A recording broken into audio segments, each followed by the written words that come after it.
Hi, you guys, Dave Mad Max 6, and this is my second interview of the 2017 Arnold Classic, and I'm very excited to have Big Matt Jansen again.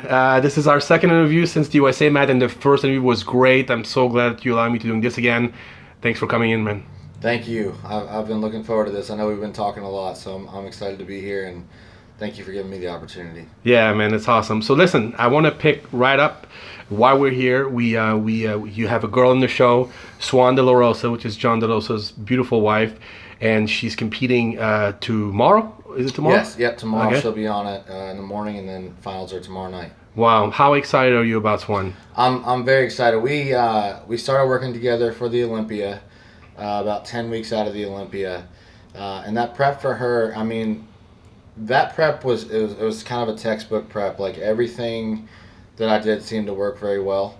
And I'm going to say, and kind of give credit where it's due. She was working with a previous coach. She won the Toronto Pro. So she came to me in very, very good shape. So it was more just kind of refining. I actually kind of wanted to get her eating more into the show, and just kind of try to bring a different look from just keeping her a little bit fuller. And she was rewarded. I mean, she did great. She got fifth, which was, she went from, I think, last call out, in 2013 to getting fifth at the Olympia, at her second Olympia. So it was huge for her. And we've just kind of, the way I work, as a coach is I really try to get connected with her and, whoever I'm working with, just try to build a relationship and get to know them relationally and see, what makes them drive, what kind of drives them and what makes them tick. And we've gotten a really good relationship. She came down this prep and stayed with Jordan and I for about a week. And then last week I went up and stayed with her and John and trained. And this prep for her has been different. Swan came from a background of she was in ballet. So she's kind of always been scared to gain weight. Never really nutritionally pushed her food up in the off season. It was kind of more so compete and then maintain and compete and maintain. But this year I really wanted to work on, from a metabolic perspective and just simply for healthy, as a female, just to kind of get her weight up a little bit, get her food up. So we came from a heavier set point than she did for the Olympia. So this prep was more work, I would say. Like she had to work harder to get in shape, because, her body set point was at a different spot. But as of right now, she's sitting about 7 pounds heavier than she was at the Olympia. And we just we just went through some posing. I'm very, very excited for her for tomorrow. I know that the lineup is, there's some girls that have that big, tiny waist, but broad shoulders. So I think with her added size, plus with her strengths of just her very, very streamlined, great midsection, presentation's awesome. So I'm just excited to see where, she falls within the lineup tomorrow. And something else that's cool too about the Arnold for the girls is that it's essentially the same lineup as it is the Olympia. So it's just as competitive within those top girls. So we'll just see how she does and then go from there. Let me ask you a question. First of all, I sometimes you say things that just kind of jog my my thinking, and so she actually wins the Toronto Pro, and she decides to change coach. Do you find it hard to take someone that's already somewhat close to competition shape and fine tune them and make them better? Or do you take someone that's off season and actually it's a challenge? Yeah, I mean, absolutely. I mean, there's a lot of pressure. I put a lot of pressure on myself because, in my opinion, if somebody changes coaches, they're doing that for a reason. Yeah. So if she wins a show, which she did very well at, then I need to find ways to improve upon that. Yeah. So there's definitely added pressure for me there. I'm not going to say she put any extra pressure on me because she didn't. But, more so internally, like I'm like, okay, they're coming to me for a reason. I got to produce a different result here. Yeah. And find ways to do that. So, yeah, absolutely. There is more pressure there, I would say on me. Speaking of pressure, after that fifth place at the Olympia, now she's on the radar. Whenever she competes somewhere, people know she's coming. And I know we talked a little bit off camera with her, and I want to talk to her in person about that on camera. But how do you handle the pressure? I know that you've been dealing that, with a lot of your people that are getting better and better. And how do you deal with yourself, the pressure of your athlete? I kind of just kind of internalize it as much as I can. Yeah. Jordan and I actually talked about this today because this is the first big show of the year. Yep. So we're getting back into the routine of show season, and 2 days out, I lose my talkativeness a little bit out. One day out, I'm just more quiet. And Jordan, when I get quiet, she talks more. And so it's just kind of that balancing act, and I'm like, hey, you don't need to talk so much, but and not in a disrespectful way, but she tries to make up for if she knows that I'm, feeling the pressure, feeling the nerves. Yeah. So she'll just talk. Yeah. But that's I just kind of internalize things a lot because I don't want to put more pressure on the athlete by them seeing me act different. Yeah. So I just try to, and I'm quiet natured as is, so I don't think it's a huge change, but I do kind of hold things in more. Just because I want to see them do so well, Of course. And there is that emotional connection. Like, it's also, yes, I'm working with them, and yes, I have a responsibility, but it's also my friend, and right. I want to see my friend do as well as I can. So that's right. There's definitely, a lot of pressure, but Yeah. I think at my age and what I've accomplished, I kind of channel it in a way that isn't detrimental. That's awesome. So let's talk about John for a second. When I saw him at the Fit Expo, he told me that. He says, I'm thinking about doing the New York Pro, and unofficially, I'm thinking about possibly going with Matt. Right now, I'm doing everything by myself. Are you actually helping John for the New York Pro? Yeah, and that's an official thing. And I'm very, very excited about that because I've been a fan of John. So am I. And not only him as a bodybuilder, but him as a man, the way he treats his wife. As a person, yeah. It's something I've looked up to in him for years. And I told him this story, but in 2013, we were in the hotel, not in the hotel, we were in the airport together, traveling down to Tampa. And I noticed how he took care of and cared for Swan as she was about to compete. And that just always stuck out to me. Because it's kind of a rarity within what we do, where the guy is very sacrificial when he himself is a bodybuilder. So that stuck out to me, and we've gotten to know each other very well, and, we just kind of click. So I'm excited to see, we both have a lot on us this year because he kind of had an off year last year. I, within what's happened with me in the past 6 months, I got to prove myself again. Every year is a new year to do that. So we're excited to kind of team up and attack this thing together this year. So I'm excited to see him compete again because we all know he went to Kuwait to train at the Oxygen Gym, and Victor did very well, and I'm sure he was hoping to do just as well, and that didn't work out for John. I know he said he had a lot of things he had to deal with in his personal life and all that stuff. So sometimes when the head is not where it should be, right. It ruins everything. Right. So I'm sure he's really looking forward to have a good year this year. And just like Swan, his previous years, he did really, really well. He Absolutely, was kicking yeah. ass. So of course he raised that bar to that level, and that's where he's at. That's where he wants to be again. You know. So I'm excited for you guys. And his body last year too, I think he kind of gets written off as somebody that went to Kuwait and didn't have success. But in his defense, he had already competed 3 times, and they tried to make magic happen really quick. And I think his body just needed more time. He's had time off now.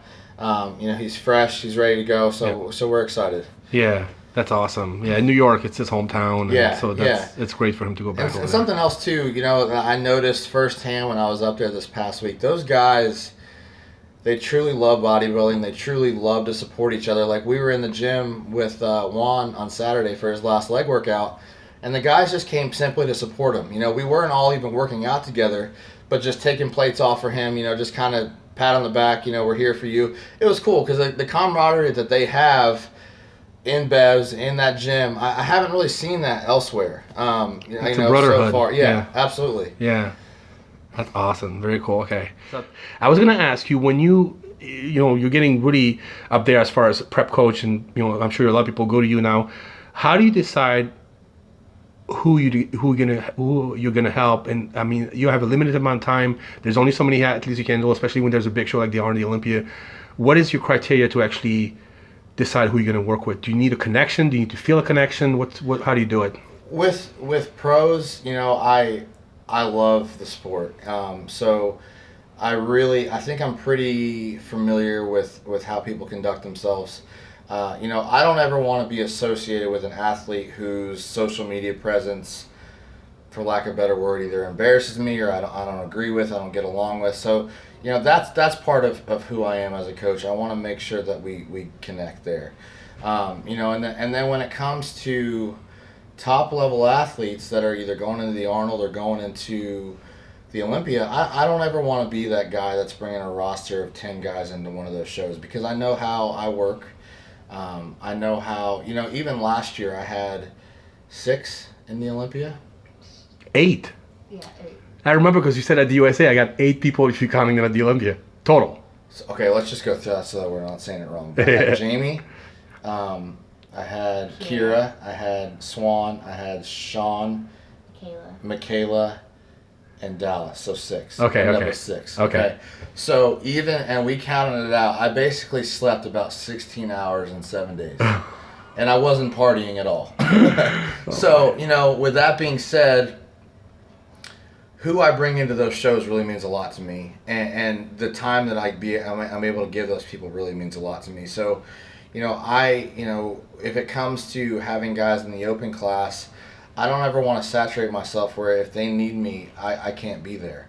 The Olympia week is a huge week. If I'm having to run so much that when it comes to crucial times, if I'm having to tell them over the phone and I can't actually visibly be there, that won't sit well with me. And I know at the end of the day it won't sit well with them either. Mm-hmm. So I don't ever want to spread myself out so thin where, I can't be there for that person when they need me. And going back to Dallas, with him, last year for prep, that's all I wanted to have in the open. I wanted to be able to fully give my time and attention to him because I felt he was important enough that he needed it. And that's still my approach, and regardless if somebody else comes and goes, like, I'm not going to change my style, my philosophy, how I want to be hands-on. And I'm not just saying this because, I think if you ask any of those people that I brought to the Olympia last year, every single one of their plans was different because it was very individual and specific for them. Even like with Kira and Jamie, like they both finished top 5 in women's physique. And Kira is somebody that has to work extremely hard. Like, I didn't even really carb her up. Like, I just dieted her straight into the show. Whereas Jamie got to a point where she actually basically fed into the show the last few weeks, coming off her win in Chicago. So I don't ever want to be that person where I'm losing track of that athlete because I just can't. I got so much going on that I can't remember. Or if I'm having to ask the athlete what they're doing, or what did we do yesterday? I don't ever want to get to that point. So that's when it comes to my roster and who I take on at the top. It's am I willing or am I able to fully give of myself to that person? And if the answer is no, then I'm gonna be a big enough person to be like, hey, I don't want to spread myself too thin to take you on.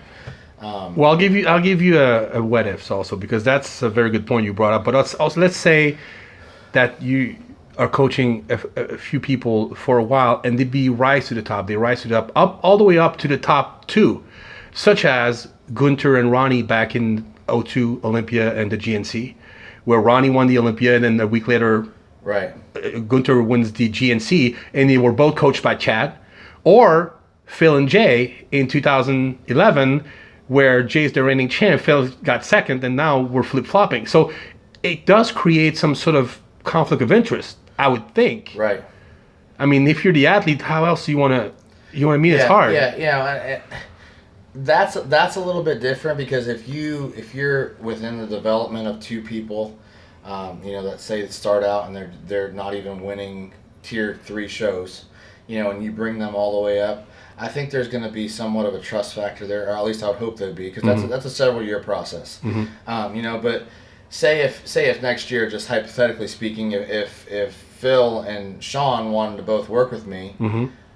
I wouldn't put myself in that situation because I feel like they'd constantly be second guessing. Well, is Matt with Phil right now, or Yeah. I just wouldn't want to be a part of a situation like that because I also would want to be able to look an athlete in the eyes right before they go on stage and be like, you're going to win this show, Because you know what the other one looks like. Right. I can't tell that to 2 people. Yeah. I'm not going to tell 2 guys the same night, the same show, they're both going to win the show because I'm obviously lying to both or one of them. Yep.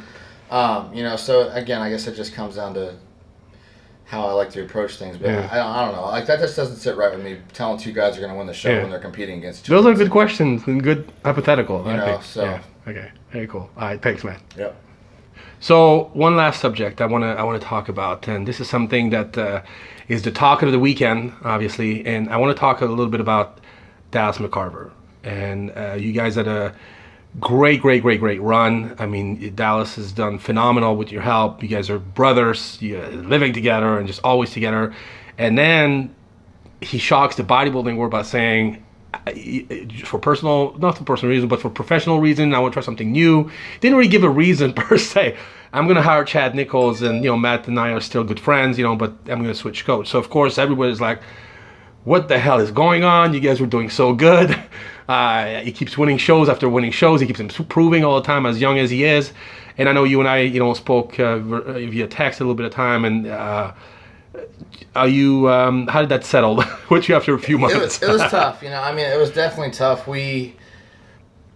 I thought we had a relationship that come to pan out. It wasn't really what I thought. And before I say anything else, anytime an athlete wants to go a different direction, work with a different coach, I get it. That's the sport. That's it's about trying new things, and I don't ever want to fault somebody for that. I had the same thing happen. So I get that. But I thought Dallas and I, we set out to kind of recreate what Neil and Flex had in the open. That was kind of our commitment to each other. And just like with Neil and Flex, their loyalty to each other throughout the years has been awesome, and Neil will be the all the way first to the top, all the way to the top. Absolutely, and Neil will be the first one to say, he's like, I never, there's times where I didn't bring Flex in 100%, but the fact that after that show he still trusted and believed in me and nothing changed about our commitment to each other, that's always meant a lot to me. So, it did hit me hard, and I'm not going to say it didn't, when he decided to leave. And I've kind of watched this prep unfold for him, and now it's hard too because I had a very active role in his progress for a long time, and a substantial amount of progress. So going into this prep, it's been all of a sudden I've been out of the picture. That progress that he made, it was credited to somebody else, when in reality, a lot of that tissue that he's displayed during this prep was a product of the work that he put in, the product of the work that I supported emotionally, physically, in the house together, in the gym together. So, there's a lot, kind of a lot that just weighed on me, and now we're here, it's this weekend, and, I know that he's got a lot of pressure on himself to do well because of the decision that he made. And I'm just sitting back kind of watching it all unfold at this point. I don't wish any harm on him, but at the same time, I would have wished, without saying anything negative, would I wish that Dallas was still my athlete and nothing changed? Absolutely. Would I wish that we were in this show together, because of the commitment that we had to each other? Absolutely. But that's in the past now. So now it's about me just kind of seeing what happens. Yeah. And I've been fortunate. There's other guys that trust in me and believe in me. So now it's my job to carry it out with them. And that's what I'm going to do. That's to the best of my ability. Yeah. I just thought, and I remember when I found out about this news to actually text you because I understood how, I know you have a lot of athletes and you all want them to do well. You're a professional and you really care for all of them, but you and Dallas seem to be so close. Yeah. And so tight and so like brothers, like me and Jay, you know what I mean? Right. There's people that are so tight together, you could never even imagine that they would split up. Yeah. It's like a marriage almost, right. You know what I mean? So I'm sure that's, to that extent it was hard for you, but you handled it well. I never read or heard anything public for you saying anything bad. You took it. What else could you do? You took it. Yeah. And, like I said, I've had to literally just kind of watch this all unfold. Yeah. And I actually, since we split, we hadn't spoken this whole prep. Wow. I ran into him in the gym today and just went up and shook his hand and wished him the best. And and that's it. That's all I can do at this point. Was it weird? Yeah. Must have been uncomfortable. It was a little weird. But especially because I left him at a point of us, kind of carrying out what we did at the Olympia. Yeah. So. Little weird, but it is what it is. Yeah. Just stay, professional and go on from there. So. Well, listen, man. I know it was a tough one. Things change in life, man, and sometimes people they make decisions that may not be always the best decision for them, and sometimes they realize it's a mistake, and sometimes things all work out in the end. But I just you're a great coach, and you're a great friend, and you're a great. I think you You walk the walk, you talk the talk, and I think a lot of people have a lot of respect for you, including Jay and people in the industry that you respect a lot. I know. So you keep doing what you're doing, man. That's great, Matt. Thank you. And best of luck this weekend Thank you. with Swan, and best of luck with John in New York. We're gonna keep watching your progress, man. Thank you. All right. Thanks, buddy.